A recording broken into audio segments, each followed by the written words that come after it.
once again, it's a very special day all over the world, and all over the world must understand and know that this very date in Africa, especially a place called the Biafra land, is a date that people will always remember their fallen heroes. When they call their fallen heroes that have stood in the ancient time to defend their fatherland against whatever their ideology was. They were able to stand firm, and many of them lost their lives, which become a jeopardy and also what's called the most crisis upon humanity. We are millions of people, we are lost, souls, children, women, and a lot of people. We are lost in that very one shocking and terrible Holocaust kind of fight that took place in the land of Biafra. So today, God has given us opportunity again in the land of the living to be alive and to also remind ourselves that we are all strangers upon the face of the earth. And we must do everything possible to see how we can better the life of those people who come after us, and also continue to do the right thing at all times. Children of God will always be the people who will always seek peace, and people of God must always be the people who will always stand up for what is right and justice and peace, and making sure that everything they will stand for will be all about what's called how it is going to better the lives of humanity. Somebody was asking major prophet of God, what's the meaning of what's called Biafra, and also what is Biafra all about? And I said, as a young man that was growing, and also by the grace of God, is a conversant with so many things that have happened upon the face of the country, especially the country I come from, and especially the part of the place I come from, and also things that have happened there. I will have an understanding of this. And if you ask me what's Biafra, I will tell you that Biafra is the shortest lived republic in West Africa. When I say shortest lived republic in West Africa, I'm talking about a republic that stayed for 3 good years, that a man called Colonel Otumegu Ojukwu declared Biafra in the year 1967 because of some certain things that were happening in the country that he did not accept, especially against his people. He stood and said, no, instead of him to cower out, he better declare a republic for his people. And he went ahead and declared this republic, and these people had the country called Biafra. And the Biafra and the declaration of Biafra caused what's called a civil war in Nigeria then. And the civil war claimed the life of so many people, especially the life of children and women. And over millions of people were dead and were killed in that very Holocaust. And then I have another interpretation on how to explain it better so that somebody will understand. Biafra happened to be the rising sun where stars came up and challenged the powers that be upon the face of the earth. Where you see a little group of people called the Biafra was able to produce everything they needed for 3 years. Everything they needed to fight war, they produced themselves. Everything they needed to carry their armories, they produced themselves. The thing they needed to transport themselves from one place to another, they produced themselves. All kinds of equipments and war equipments, they produced them themselves. And because of these triggered the anger of the powers that be, especially the powers of the British and all the world powers then. And many of them came together and said, if you leave these people, these black people are going to rise and they are going to take over power from us. And they now begin to fight them. It now become the people of Biafra versus the world in a conflict. Because you cannot tell me that it was only Nigerians that fought their war and this damage was caused. No. This war was fought by world powers. And they stood and fought these people, fought them all around, and fought them to a point that these very people could no longer carry what they were going through. And they were all like, oh, how shall we do this? And finally, at the end of it all, their president and the general declared that war should be ceased. And they also surrendered its weapons, that the fight should be over. And the country now settled back, and A lot of the people from that side were reintegrated into the country called Nigeria. And these people were able to go to a stand of now taking all the monies and gave them only 20 pounds. After all the billionaires, all the millionaires, whatever money they have in the bank, all was confiscated, and the 20 pounds was given to everybody that they should go and start life afresh. In this conflict, they declared it no banquet and no days, that meaning that no winner and no loser. And everybody came together and everything became all right and was going. All of a sudden, everything went sour. When the country could no longer manage themselves, that the things began to in a way that everybody now began to go back to what's called tribalism again. And the envy now becomes so much that people were like, oh, where are you from? From this place? Oh, you can't get a job. From this place, you can't join this. From this place, you can't be this. From this place, you can't rule. From this place, you can't go this. From here, you can't go that. This, that. And this alone caused a lot of big brouhaha. And this brouhaha caused the people that are called the people of Biafra to be somehow disenfranchised. And all of us that were growing up was like, oh, this matter is going to be a matter that will be over in a short while. And we were like, oh, let's see how this thing is going to be over in a short while. And we kept on in our way and was also praying and trusting God and believing that one day will come that we will rise again and have peace in our country. But instead of the have peace, it has become pieces. What's the pieces all about? People that are known to farming can no longer go to their farm and farm in peace. People that are known to going into the bush to do one thing or the other cannot go into the bush to do anything anymore. People that were known to interstate, enter vehicle from one state to another, trek from one place to another, ride a bike from one place to another, can no longer go to those places they used to go. And we thought it's a joke. And everything was blamed on the same people called the people of Biafra. That they are the one that caused war. They killed the people. They did that and they did that. Until this year, the secret opened. And the secret that opened, a man who fought the war, who was there life and direct, now confessed in the book and said that all of these things that they said that the Biafran people do, this, that they are exonerated, that they are not the cause of the wars, and confessed everything and all that happened. And yet, we are still confused. We could not understand where hatred began to come. That made a lot of people begin to rise, and it got to a stage. The man that took the war and fought that war in defense of his people could no longer continue, but rather joined the system, believing that the system is going to be favorable. The system did not favor him. He did not see what he thought he would have seen in the system. But at the end of it all, what happened? The man, or Domegu Ojuku, decided that instead of him to be alive and see all this nonsense and these issues against his people, that he cannot take it anymore. And he decided to sleep and go beyond to join the heroes that defended the land. Now after all said and done, other people rose. And a man called Owasrike rose and did his own. And God was called master for actualization of the sovereign state of Biafra. Movement for the actualization of the sovereign state of Biafra. And did all his best and whatever he knows he can do. But at the end of it all, the powers that be went in and one way or the other quenched him there.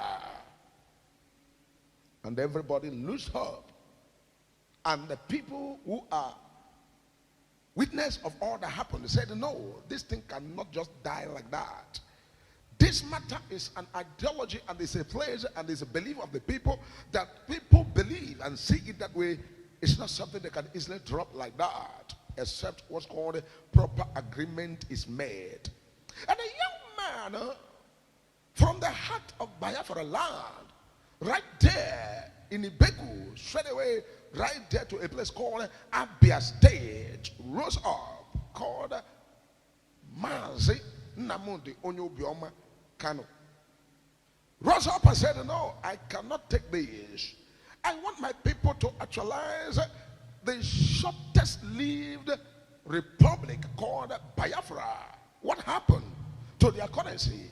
What happened to their technology? What happened to their armies? What happened to their people? What happened to their culture? What happened to all of the things that they were known with? And they asked questions, and these questions was not answered.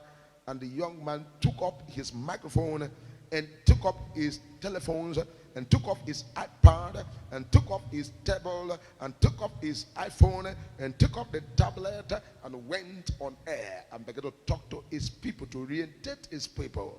And he said that freedom is the greatest achievement of every man. And he began to incite many things that has to do with marginalization.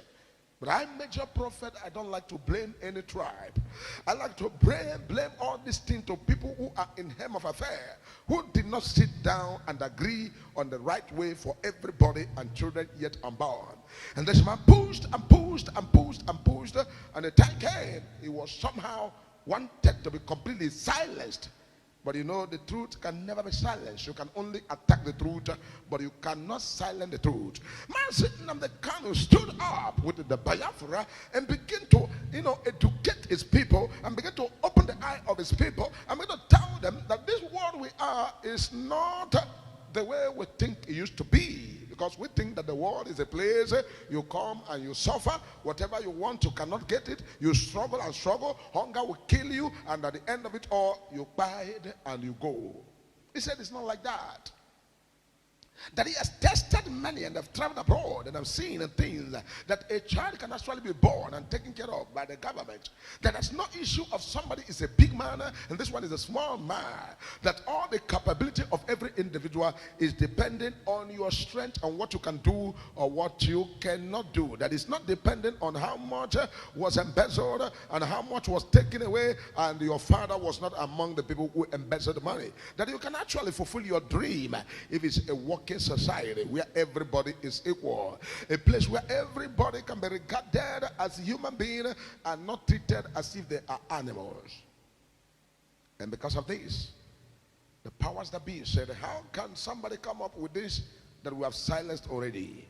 And they took him up, they locked him up. At the end of it all, they released him, and they regretted. Why should we release him? Let's end his matter. They came up again, they tried to bind, and they escaped. And at the end of it all, he surfaced again, and they also went far away and bring him back to come and face and suffer what he did not know.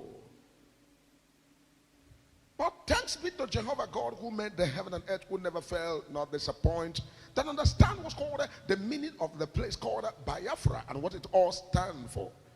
Thanks be to God that God did not disappoint his people, and God is able to do all of the things he said he will do. And today, God has given the capability, and the matter is already in the court of law to be discussed and also to be tried. Another man all the way right there in Finland called, this was called a name called, this is Simon Ekberg right there in Finland. He came up with his own ideology and did his own part regarding this same Biafra matter. At the end, the powers that be went there and took him up and silenced him, and believing that the chapter is closed. But the major prophet, as a prophet of God who sees it all and by the grace of God knows all the things that the Lord is revealing, has a message. And this very message is a very special message that everybody should be aware of it. And what is the message all about? The message is that you cannot silence an ideology. If you stop me from what I want to do, my children will do that. If you stop my children will do that. If you try to stop them, the one coming after them will do that. Because this was called a DNA. This was called the blood vessel. This was called the bloodline. You cannot erase the bloodline, or you cannot change the DNA. And Lord said that the best way forward is for the country Nigeria to recognize Biafra. To recognize Biafra. And also recognize their people. And discuss a way that they can manage each other and live together. Because it's not only Biafra. I'm also hearing people talking about Odudua. I'm also hearing people talking about Ariwas. I'm also hearing the people that talk about, I say they are the Nigeria. If you like, you take Odudua. You like, you take Biafra. You take Ariwa. That they are the Nigeria. You leave the Nigeria for them. Let them be. If we are going to still stay and be there together, let us live as human and live as brothers. Let us live as people who will always look eyeball to eyeball. Whatever I know I will do to you that will be painful to you, I shouldn't do it. Whatever I know that I will do that is evil, I cannot do it myself. I should not do it to you. And I thought that all of these things are over, that we have integrated together to be living as what's called one Nigeria. I've never seen a country they call one, mention the country name. I've never heard one European nation. I've never heard one Germany. I never heard one Italy. I've never heard one America. I've never heard one India. I've never heard one anything. That means something is hidden there. That's what's called a great injustice going up there and there, here and there, that needed to be attended to as regarding the tribe that is called the people of Biafra. If you like, you take my word as a prophet of God. If you like, you don't take it.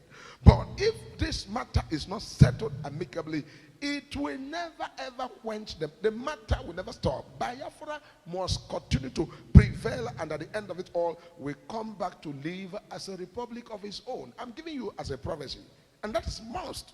That's what the major prophets have seen it before. I've seen it and I prophesied it here, and I've said it several times, and I've said it often and often, and I am not afraid to say this because I am a prophet. God will ask me and say, on the last day, did you saw it or you did not? Then I will tell God I saw it. Why didn't you say it out? I will say, I didn't say it out because I'm ashamed, or because of this, or because of that. And the Bible says, whosoever is ashamed of me in this world, I will be ashamed of him in the years to come, when I will be in my Father's house. So the truth of the matter remains that we should tell ourselves the truth.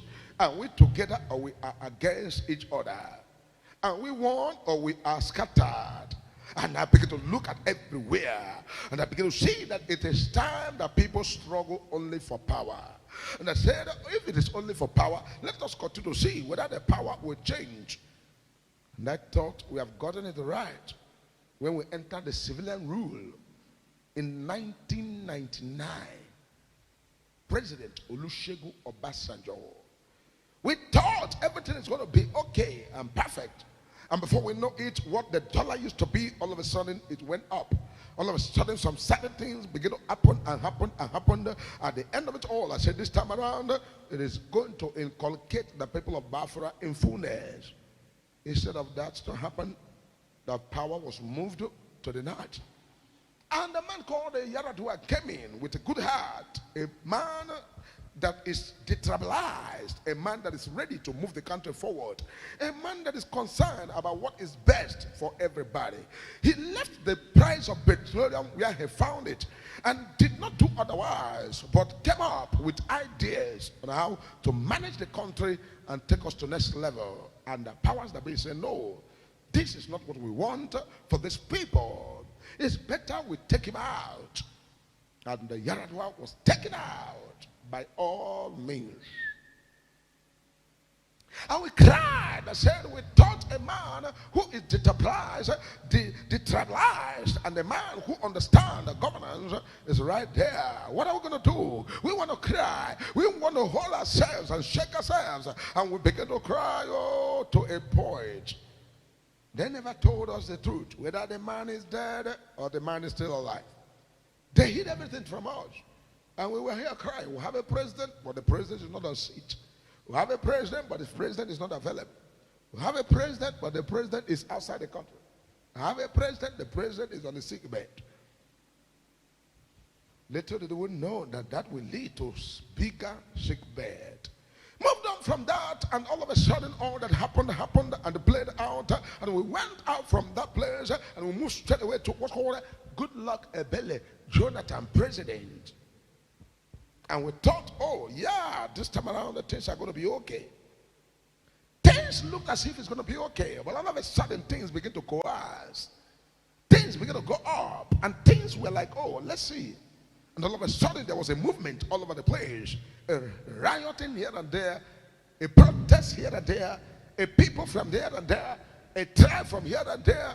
They began to all over stage protests everywhere. This man is not doing it well. He's not the right person that should be there. Let's bring a man who can fight corruption. Let's bring a man who can now war against indiscipline. Let's bring a man who knows it all. Let's bring a man who can do this. And ignorantly and somehow everybody rallied around and put hands together. And at the end, Jonathan was thrown away and thrashed out and moved out. And the man entered, and we all were clamoring and shouting, yes, time to stop corruption, time to war against indiscipline, time to make everywhere all right, time to see money. Little did we know that the dollar we were shouting and crying that is in 150 something is going to flew from there. All of a sudden, before we know it, dollar has climbed up. Before we know it, I've got to 400, from 400 to 500, 500 to 600, 700 and above. And it became a crisis. It became an issue. It became a big trouble. It became a big matter. And everywhere we are scrutinized. And everybody were frozen right there. And everybody were squeezed out. And water come out of our eye. Water come from everywhere. Iwele wunu iwele wanyo otani se boganyo change buhari ono iwele wunu iwele wanyo otani se boganyo change buhari ono iwele wunu iwele wanyo otani se boganyo change buhari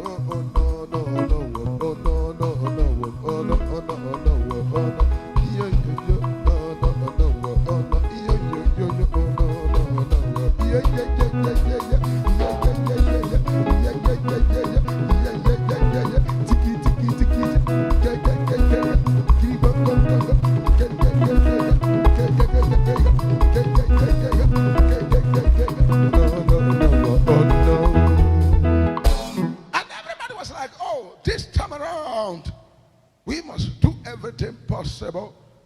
But little did we know that the perilous time shall come. Even though we cannot conclude, but we are still praying that God should change everything so that we can see the change that we are praying for. We are still praying, and we are still on the mountain. And we don't know when we are going to come down from the mountain, and we're not going to know what's going to be the outcome of everything.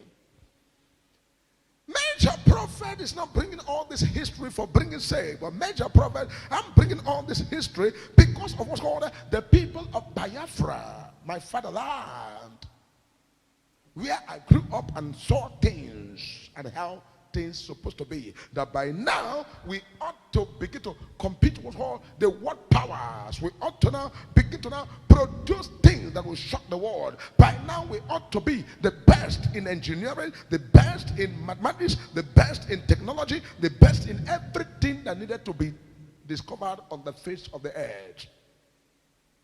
By now we need to be what's called architectural design that is never seen anywhere in the world or universe at large. By now we ought to be people who have been able to see what's called the heaven and see what's called the earth. But all of these things we have fought against because a lot of people want what's called to make it one Nigeria with what's called insincere heart. Insincerity. Because when it is sincere heart, it will not be called one Nigeria. It will be called the United Nigeria. But when there is what's called ulterior motive, you will be hearing one Nigeria. Are we truly one? We are one. But the happenings is what is called Maramananihu Bampitinazu. Ebere mebore mundi mado bampiti nazu ebere mebore mundi mado bampiti banti ebere mebore mundi mado bampiti nazu ebere mebore mundi mado bampiti nazu ebere mebore mundi mado bampiti nazu ebere mebore mundi mado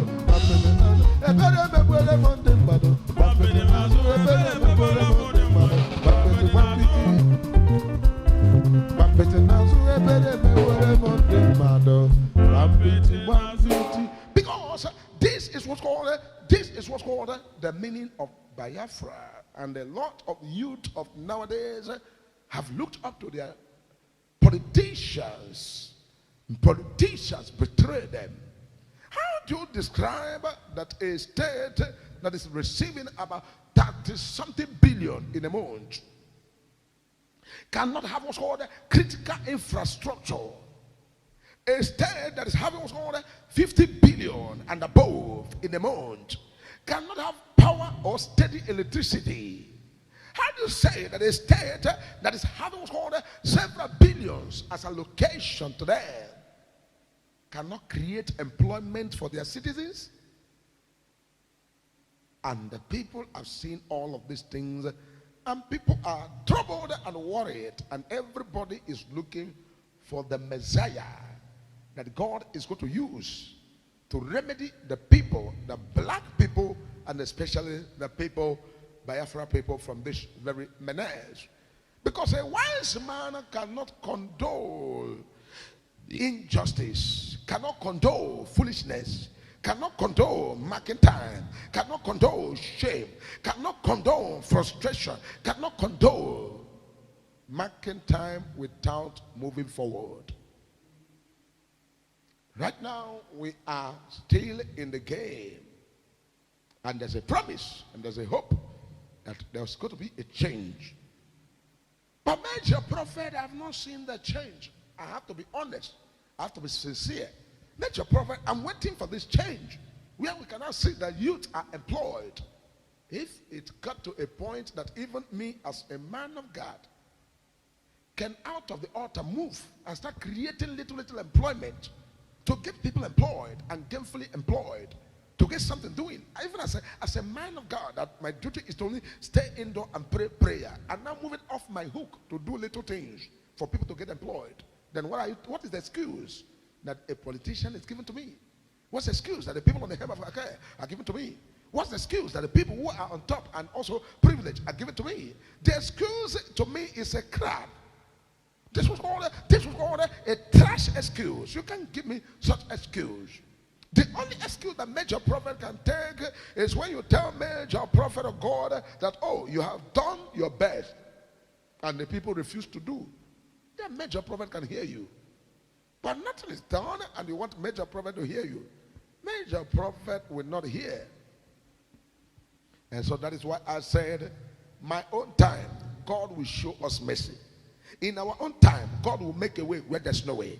In our own time, we must be free from every bondage, from every shackle, from every oppression, from every manipulation. I need you, wherever you're watching me, to say this message. I will never be in bondage. I will never be bound. I am out of every bondage. I am out of every manipulation. I am out of every persecution of the enemy. For we have escaped. You have escaped. We all have escaped. Can you declare that on the comment section? As the Lord begin to bless you, the Lord begin to make a way for your family, the Lord begin to make you the head, you begin to declare it. I am the head. I have escaped. I am free. I've gotten my freedom. Our freedom is assured, for the Lord who is in heaven liveth. The Lord will never change. The Lord will never fail. He knows it all. I am in the hand of the Lord, and the will of God and the will of God only will it be accomplished in my life. For God is God and God is not a man. Let the will of God be done. We will never stop in prayers until we have seen the hand of the Lord prevail upon the face of the earth. For we are free, we are delivered, we are liberated, we are out of the hands of the wicked. We have escaped from every manipulation. For our God liveth forever. Our God is a God forever and ever. His help has come from above. His help has come from above. The help of the Lord has come for us. The strength of the Lord has carried us through. The grace of God is sufficient, for the will of God is accomplished.